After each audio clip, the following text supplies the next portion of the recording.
salah satu saksi kunci kasus Vina Cirebon, Dede, angkat bicara. Dalam wawancaranya di kanal YouTube Deddy Mulyadi, Dede mengungkap kesaksian dari keterangan saksi kunci Aep dan dirinya dalam BAP yang pada akhirnya menjerat 8 orang jadi terpidana. Beberapa hari pasca pembunuhan Vina dan Eki, Dede mengakui Aep meminta dirinya untuk diantarkan ke Polres Cirebon untuk jadi saksi dalam kasus hilangnya nyawa Vina dan Eki.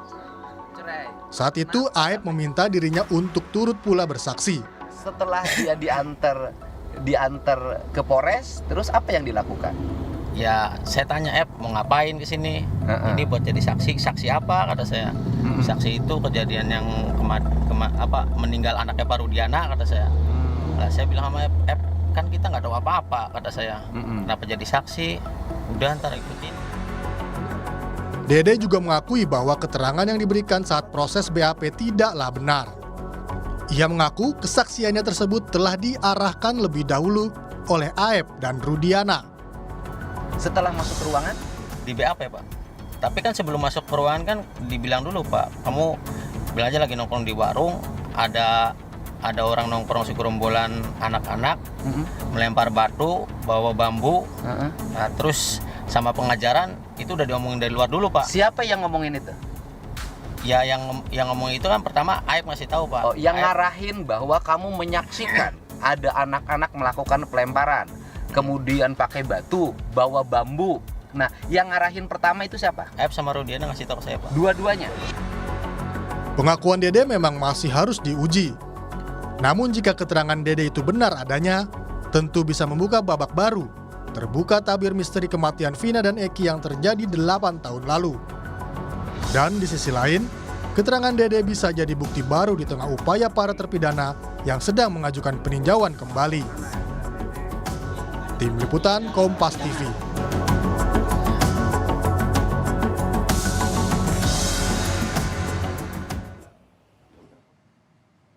Sementara itu, kuasa hukum Ibtu Rudiana Pitra Romadoni membantah keterangan saksi kunci Dede yang menyebut keterangannya saat di BAP diarahkan oleh Rudiana.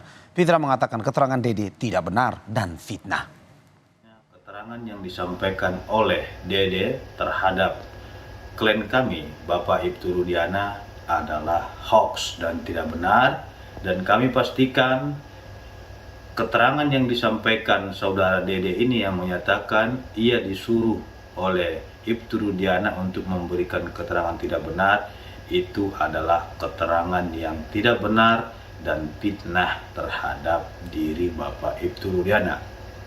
Kita semua bersabar dan menyerahkan sepenuhnya kepada penegak hukum, dalam hal ini pihak kepolisian. Jangan kita mendahului proses penyidikan. Lantas apakah kesaksian dari Dede yang merupakan saksi kunci kasus Vina bakal berujung pada upaya hukum? Kita ulas bersama pakar hukum pidana Prof. Hipnu Nugroho. Selamat malam Prof. Selamat malam Mas. Terima kasih sudah bergabung di Kompas TV. Prof, sebelum saya mulai saya mau bacakan dulu dari YouTube channel itu di menit 29 detik 24. Di mana ditanyakan oleh Deddy Mulyadi, mengatakan ditanya kesaksian kamu palsu nggak, dan dijawab oleh Dede kesaksian saya palsu, tetapi disuruh oleh Aep dan Rudiana. Tanggapan Anda dengan kesaksian yang baru ini, 2016 beda, 2024 beda. Tanggapan Anda Prof?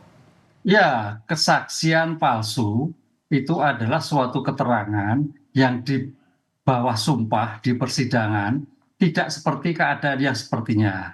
Oleh karena itu ini harus memenuhi syarat subjektif, syarat objektif. Syarat objektif adalah suatu perkara ternyata tidak betul disampaikan, dan syarat subjektifnya sengaja. Tapi sekarang pertanyaannya begini Mas, kita tidak bisa percaya begitu aja. Di persidangan keterangan itu diuji. Keterangan saksi itu diuji antara satu saksi dengan saksi yang lain, antara saksi dengan bukti yang lain, antara bukti satu dengan bukti yang lain. Konfrontasi itu ada. Pertanyaannya apakah seperti itu? Ini yang juga harus kita perhitungkan. Oleh karena itu dalam konteks seperti ini, Dede dan Aep seandainya itu betul, wah ini nanti bisa kena pasal 291 kaitannya memberikan keterangan palsu di bawah sumpah. Ini agak repot. Lain dengan laporan palsu. Kalau yang sekarang namanya kan laporan palsu. Kalau laporan saya itu pemberitahuan keadaan yang sebenarnya tidak ada. Itu ringan, 1 tahun 4 bulan. Kalau kita lihat pasal 220 KUHP. Ini yang membedakan. Tapi kalau itu betul, nah tadi memang ini suatu nilai sendiri akan adanya nilai di dalam bukti baru.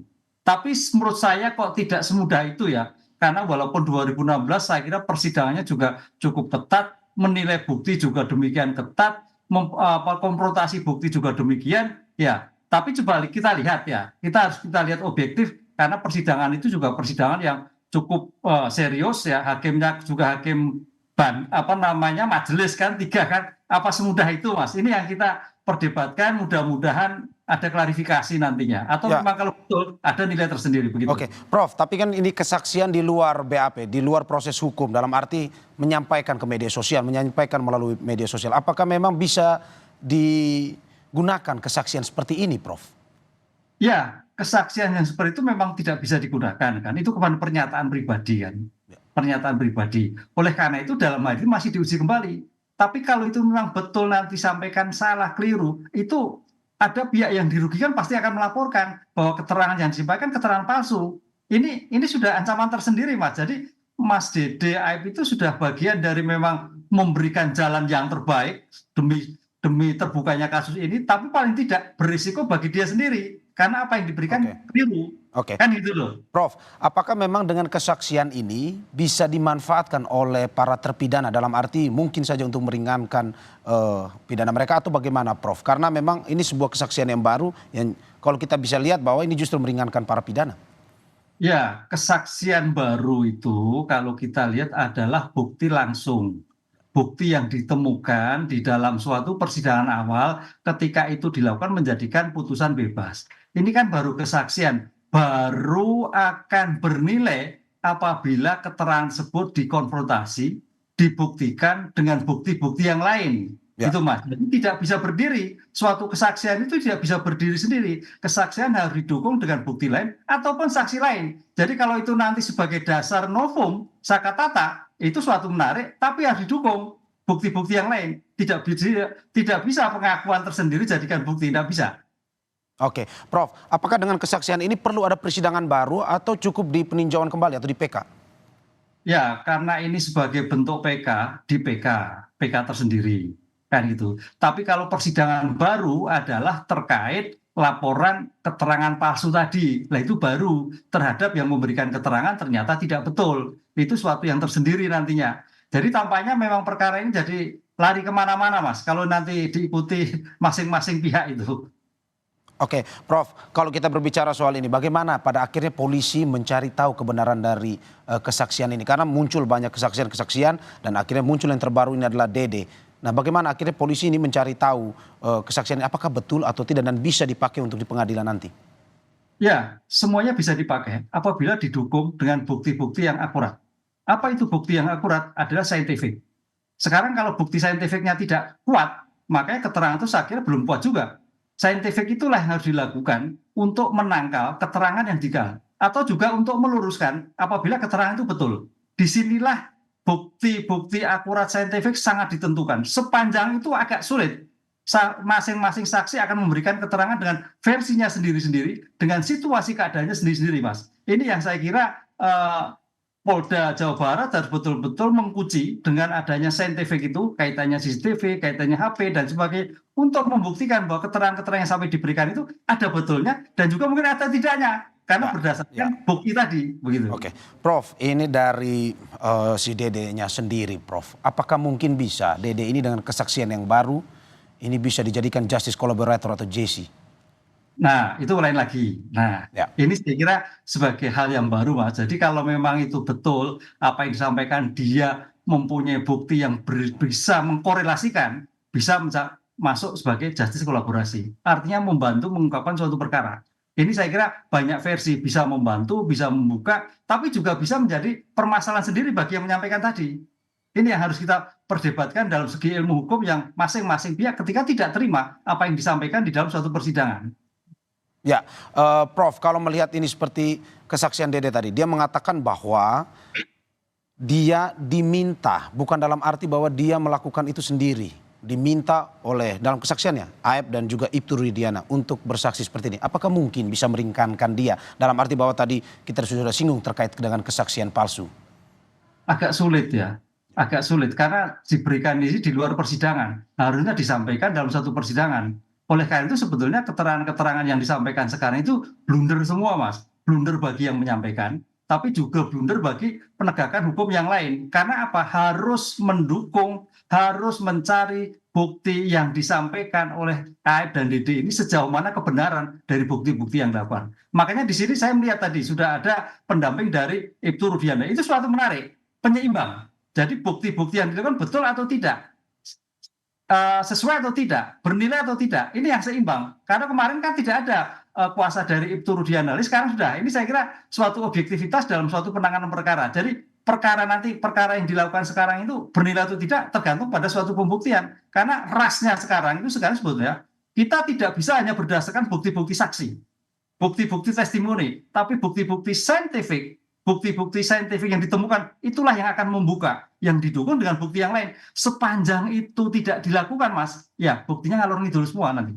Ya, apakah jadi misalkan kuasa hukum dari Ibtu Rudiana memiliki bukti yang lebih kuat terkait dengan kesaksian ini dan mungkin bisa menyudutkan dari kesaksian yang dilakukan oleh Dede?